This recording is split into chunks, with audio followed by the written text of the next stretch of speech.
Good morning, everybody. Happy Monday to you. It's Dave Neal here on this January 27th, 2025. I've got all of your entertainment and pop culture news for you right here on your rush hour ride to work. And in today's episode, we got a lot of Bachelor stuff, new showrunner for Bachelor in Paradise, rumors about Rachel Kirkconnell and Matt James possibly being back together, and Bachelor premieres tonight. So we'll have all of that. But of course, the marquee story right now, Justin Baldoni, Ryan Reynolds, and Blake Lively. We've got updates from Candace Owens. That's right. She's got sources claiming WME was strong-armed by Ryan Reynolds. She's really going on a crusade against Ryan Reynolds. So I'll have that around the 12-minute mark. I've also got some of the Justin Baldoni story at the 6-minute mark. So stick around for it. It's a few different stories throughout the episode. Also, big deal here as people go through all of the evidence from the new dancing scene that we saw on the Justin Baldoni It Ends With Us footage. Well, now it looks like they say that they've got more evidence that while she might claim he took liberties kissing during the scene, she actually took liberties kissing in other scenes. Okay, we haven't seen that evidence yet, but we're going to kind of start to discuss it. That might come out this week. So we got those stories, also an update on Bachelor Clayton Eckard and those pesky Colombian tariffs. And we're going to talk a little bit about President Trump visiting the wildfires over the weekend. So we'll get into all of that and so much more. It's all coming up next on The Rush.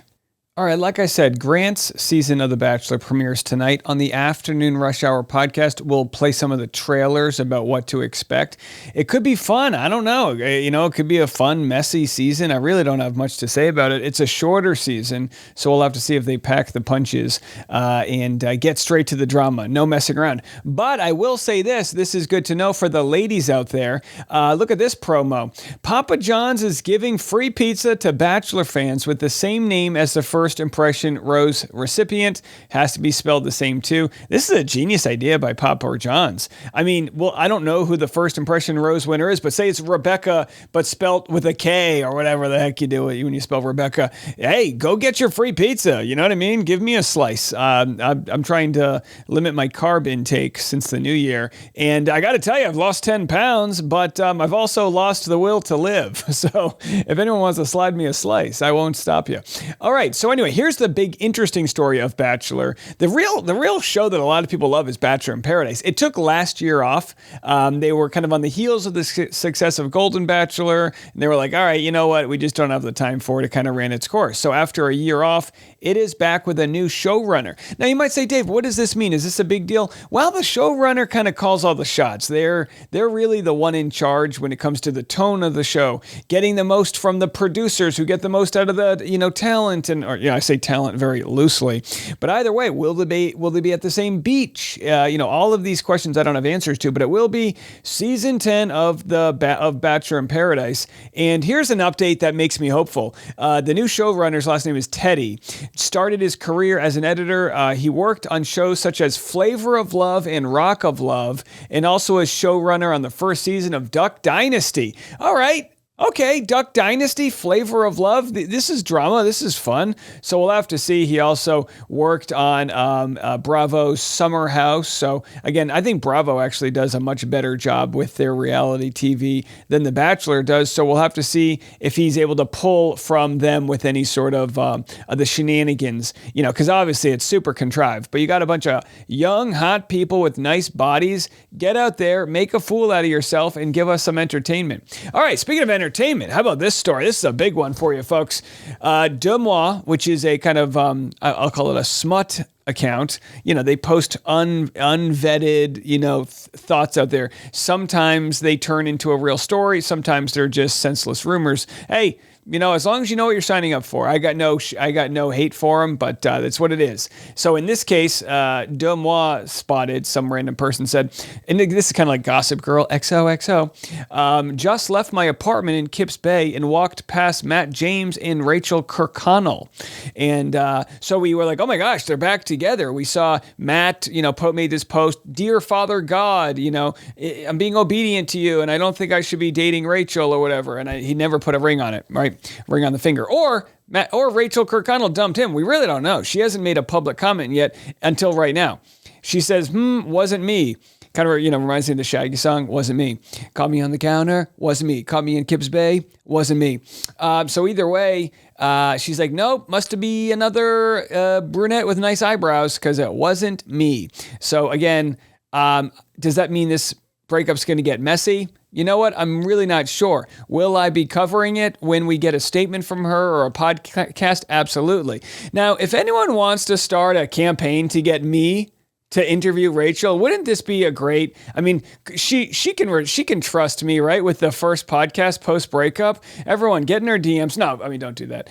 But Rachel, if you're listening, come on, the family loves me. Let's go for a drive. Let's figure it out. What did he do to you? Come on, I'll get Rachel a richer, cooler guy in no time, or we'll put her on Bachelorette or Paradise, whatever you want, Rachel. We got you. All right, so there it was. She says, wasn't me. And speaking of wasn't me, Jabril Peppers, captain of my New England Patriots, Patriot safety, was found not guilty of domestic violence charges. He was suspended from the Patriots all season after it was alleged he threw someone down the stairs. Turns out there was some weird love triangle, and he was actually able to exonerate himself by capturing audio and possibly video, I'm not entirely sure, of the naked encounter. He only admitted to doing a lot of cocaine, which, hey, I mean, if you're a professional football player, cocaine, I mean, shouldn't it be legal? I don't know. What do I know? We'll get into, speaking of cocaine, we got more in the Columbia in a minute. We'll talk about that at the end of the episode. So let's move it on. Let's get into the Justin Baldoni stuff, should we? We got so much to jump into. And boy, we just can't cover it fast enough. Folks, I hope you appreciate what we're doing. 2 videos yesterday, multiple videos on Saturday. We're working through the weekend. This is a unbelievable time to cover all that's going on. We're seeing the PR campaigns working. Blake Lively's side wants to essentially put a gag order on Blake's side, Justin Baldoni's side, from not sharing the evidence he's sharing to let the public know, hey, I got receipts too. So we're going to share what Harvey, the sort of founder, head of TMZ, has to say regarding this. Will we get more this week from Baldoni's side? The gag order hearing to see whether the judge will put a gag order or not will be February 12th, several days before Valentine's Day. So that'll be very interesting. My guess is they don't put a gag order. They say, if he wants to publicly share this, let him publicly share it. But again, we'll have to see how it all plays out. Let's go to Harvey, and he comments on the legal drama with Fox 5 News. Have a listen to this. This raw footage, and when I watch it, I'm like, I don't feel like I should be watching this. And I don't know if it's getting the intended effect too. This is a dance scene, a romantic dance scene between Justin Baldoni and Blake Lively. And there's no audio in the actual movie, but hear the audio on what they're talking about. And it is bizarre because they're talking about their spouses and they're talking about your perfume smells good. And they're just doing this kind of banter. And there are a lot of people who look at it and from Justin Baldoni's point of view, which is this is supposed to be a romantic scene. And they're just kind of goofing around as they're dancing to get different reactions. Sure.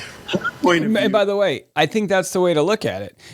For the news anchors to say, it just doesn't really sit right with us. Why not? It's the raw footage. They knew they were being filmed. It's the raw footage of the scene. You know what I mean? We've already covered this ad nauseum. And for those that say, she looked uncomfortable, they knew the tensions that they were playing. I'm not like pimping for Justin Baldoni here, but we have text message evidence from her immediately after the scene saying, hey, it was great working with you. We did great stuff today. I'll share more of that in a second. Let's go back to Harvey. Don't tell me my perfume smells good. Guys, this is the biggest curtain pull I have seen. Yeah, I know. Harvey, I'm learning about Blake Lively's body makeup and spray tan. I'm what's going on? I was waiting for you just to say, who does this help? Does this help Justin Baldoni? Does this hurt Blake Lively? What is your take on it? Well, here's my take. Number one, you have to look at what they're doing outside of these legal documents. Justin's in Maui. He was at the airport friendly, talking to our photog. In Maui, he's surfing. He's with his kids. There are fans coming up to him. So in terms of perception being reality, he's winning this because we haven't seen her. Yeah. She used to be with Taylor Swift all the time. We haven't seen her with Taylor Swift now in a while. I tell you what, with all these crazy stories we have going on, there is no better time than today's sponsor to help you find a good therapist. That's right, we are sponsored by Rula. Finding a therapist you trust shouldn't be so complicated, and it shouldn't cost you a fortune. Rula connects you with high-quality, vetted, licensed mental health professionals that are suited for you. Here's the best part. They take most major insurance plans. That means instead of paying hundreds out of pocket, you can pay as little as $15 a session. Rula supports you every step of the way, from finding a therapist to scheduling your sessions to tracking your progress and dealing with insurance. They make it happen. Thousands have already trusted Rula to support them on their journey towards improved mental health and overall well-being. Head on over to Rula.com/rushhour to get started today. After you sign up, they ask you where you heard about them. Support the show. Tell them we sent you. Go to RULA.com/rushhour. Take the first step towards better mental health today. You deserve quality care from someone who cares. Yeah, that's right. Taylor Swift busy. And by the way, Taylor Swift very busy there, winning, the AFC championship. So congrats to Taylor Swift. We actually have this clip of her. We'll sneak some Taylor Swift coverage in whenever we can. Let me turn the audio down because there's just a bunch of people gaggling and screaming. But hey, credit where it's due. They're going back to another Super Bowl. That's right. I don't love the Kansas City Chiefs, but you got to respect them, My New England Patriots, second worst team in the league. And this Kansas City Chiefs have a chance to win their third Super Bowl. Yeah, Blake Lively was part of the crew, and maybe Taylor's like, look, we need to tone it down a little bit. Maybe you need to work on the what you got going on with the family life. And again, who knows? Who knows? What new footage is going to come out? But as of right now, to answer the journalists here, I say that loosely, who are wondering if this has the intended effect. I think it does. I think it has the intended effect. I think people primarily online are siding with Justin Baldoni, those that have seen all of the facts. And I think it's because, in part, her case is just like mischaracterizing a lot of what went down or not sharing the full truths. Here's a thought from ABC's Good Morning America, the third hour, about the legal battle. Interesting here, Will, because I'm sure that Baldoni's team believes this is very helpful, obviously, for their client, hence the release here to the public. But this is such a interpretation of perspective, because I watched the footage, and I'm sure we all have, and,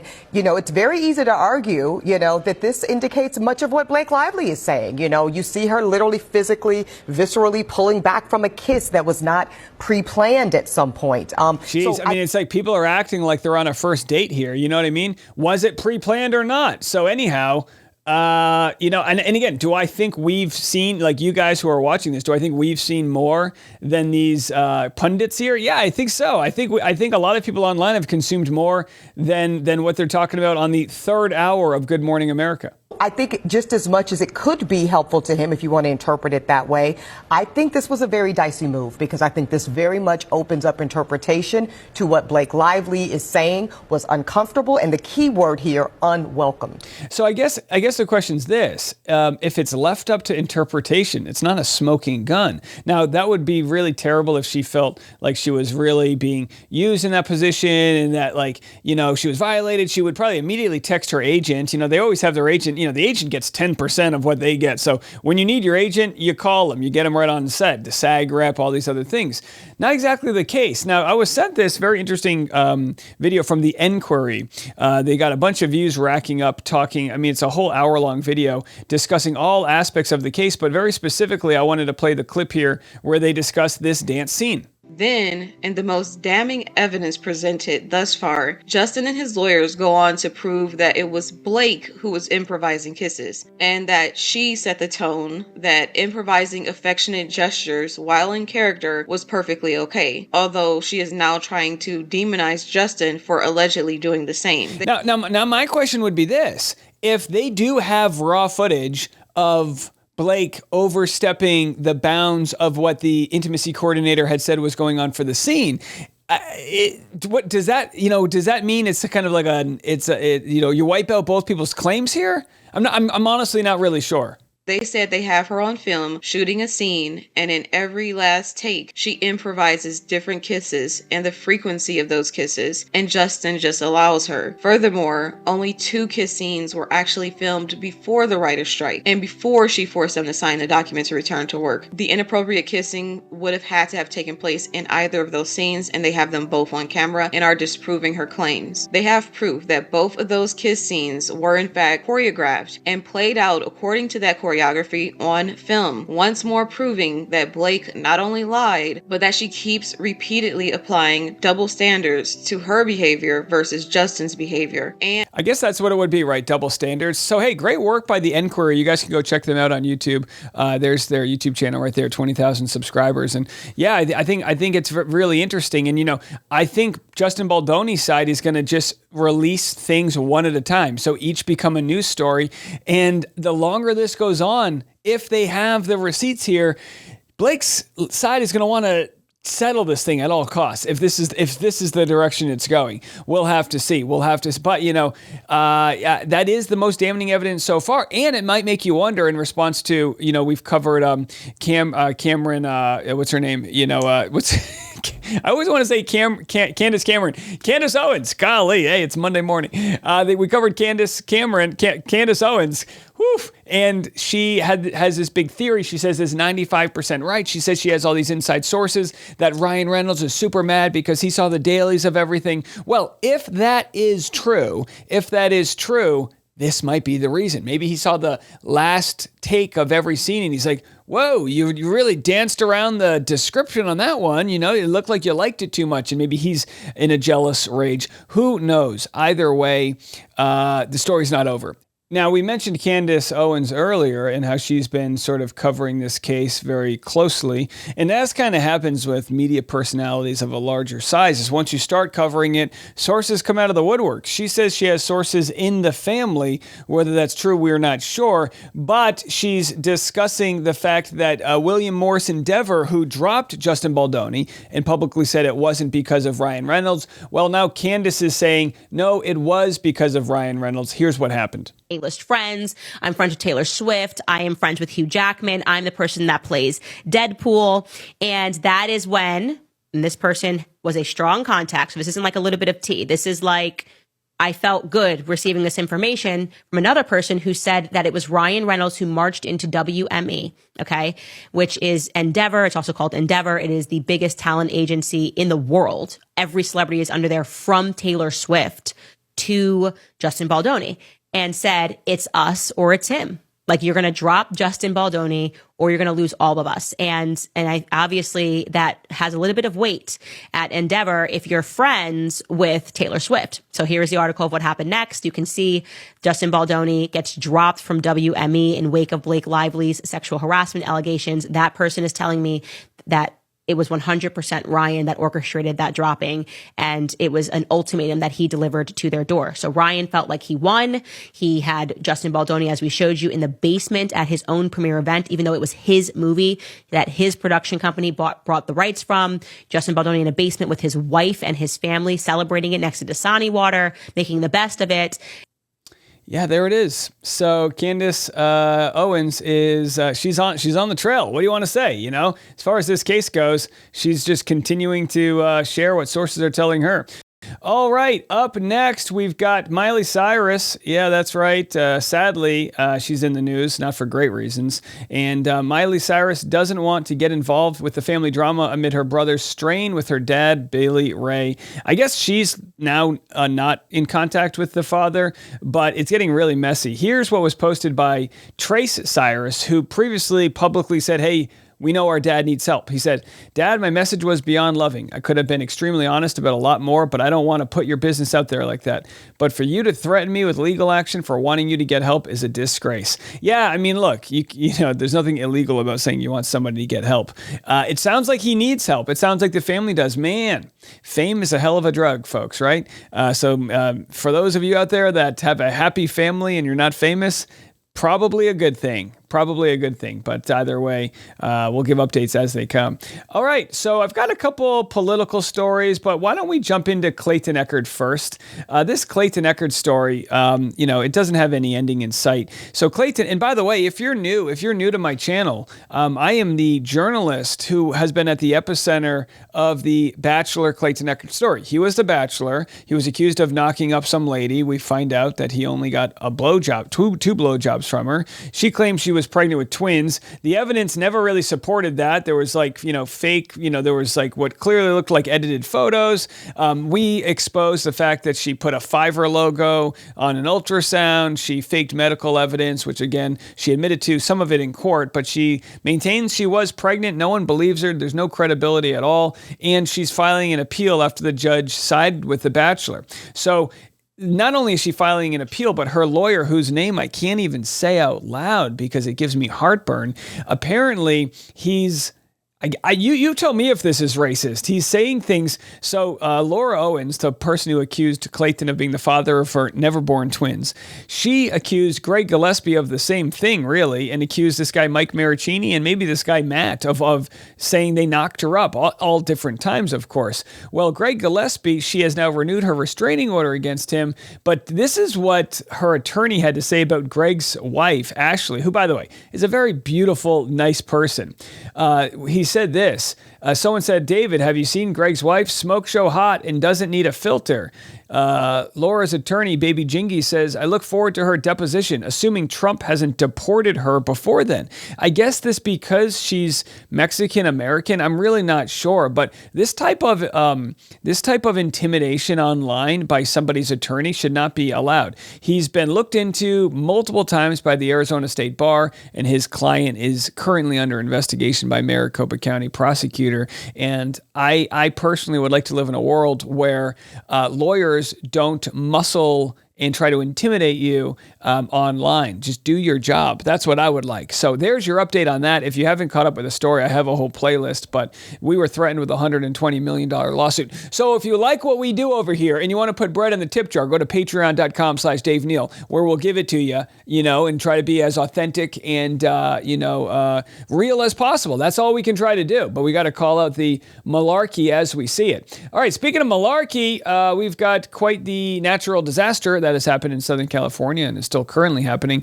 Here's CBS News reporting Democratic Congressman Brad Sherman asking President Trump not to punish the individuals for the policies of the state. This after Trump said, I'll only give you guys money if you change your voting laws. Here's the conversation that went down. And I know you've talked about policies of California that you're not a fan of, but I've been in Congress for 28 years. I really disagree with Louisiana on their abortion policy. I disagree with them on their campaign finance policy. I disagree with North Dakota on their gun policy. And I would never turn to somebody from Louisiana and say, you keep living on your cousin's couch, because we're not going to help you rebuild until Louisiana agrees with me on a woman's right to choose. So I'm hoping that we can get these funds and that we don't punish individuals for the policies of their state. It's interesting, and again, we'll have to see how it all goes down, but not everything has to be a political play, right? Look, love him or hate him, Trump's good at leveraging one thing for another. He says, I've got this, you want it, what can you give me? That's literally what he does, right? We know the game. And in some ways, that can work out. And in other ways, it's like no quid pro quo when we're talking about natural disasters. Florida has hurricanes. They'll always have them. Now, Trump's talking about getting rid of FEMA. There's certain states that, don't have many natural disasters. So those states like Illinois and Minnesota, they help people in Florida. They help people in California and Louisiana and maybe, the East Coast that gets battered by hurricanes, because that's what we do. We support each other. Now, California actually supports dozens of states with the amount of revenue that comes in from their federal income taxes, the federal taxes from did I say Florida? From California. So it's like, you got to be careful how you fight these battles, right? Because we're all in this together. That's what the United States is supposed to be. This case may have worked for Trump, at least in the short term. Have a listen to this report on the Colombian tariffs. Coming to you from the U.S. Embassy in Bogota. And we're here because the Colombian president, Gustavo Petro, and the U.S. president, Donald Trump, have basically announced a trade war on each other's nation. This is happening after the Colombian president, Petro, blocked two military flights carrying Colombian deported migrants back to Colombia earlier on Sunday, and blocking the strategy of Donald Trump to deport as many migrants as possible back to Latin America. Now, this trade war is translating into tariffs of up to 50% on each other's exports. And that means that basically from now on, you might pay a little bit more for Colombian goods in the United States, such as coffee or your flowers for Valentine's Day. But it also translates in real trouble for millions of Colombians who every day come here at the embassy to process their visa. Among the other measures that Trump announced is a temporary visa freeze on new visas for Colombians. So anyway, all of that to say, the president of Colombia has since said, we will accept these people that you're deporting from the United States back into Colombia. So I guess the hardball worked, but I guess the political calculus is, can you do this with every country? At what point, which country will call your bluff? I'm not sure. I really don't know. But either way, there shouldn't be tariffs, because when you do it to Canada, when you do it to Mexico, Colombia, you're really hurting your own people. You put a tariff on another country, we're the consumer going to pay that money. You know, it's going to jack up the prices for us. But as a negotiation technique, it worked right here for now. More on that story when it comes. You know, I'm trying to be honest and fair with you guys. It ain't always pretty. And again, like I said, at what point do you overplay your political capital? At what point can you no longer play that game? Will someone call your bluff and then see what happens next? But the U.S. is a big country, so can we weather the storm longer? And if so, are we, the Americans, the collateral damage because it hits our bank account? All right. Wow, how about that? From Bachelor to Colombia, we really covered it all. I'm going to have so much to get into with you guys, so stay tuned on YouTube today, and then I'll be back this afternoon to do it all over again. Have a fantastic day at work. January is almost over, and can you believe it? We're just going to keep barreling through the year. So I extend to you a rose, and if your name happens to be the first impression winner from tonight, hit your boy up with some Papa John's. We'll see you then. I'm Dave Neal. This is The Rush.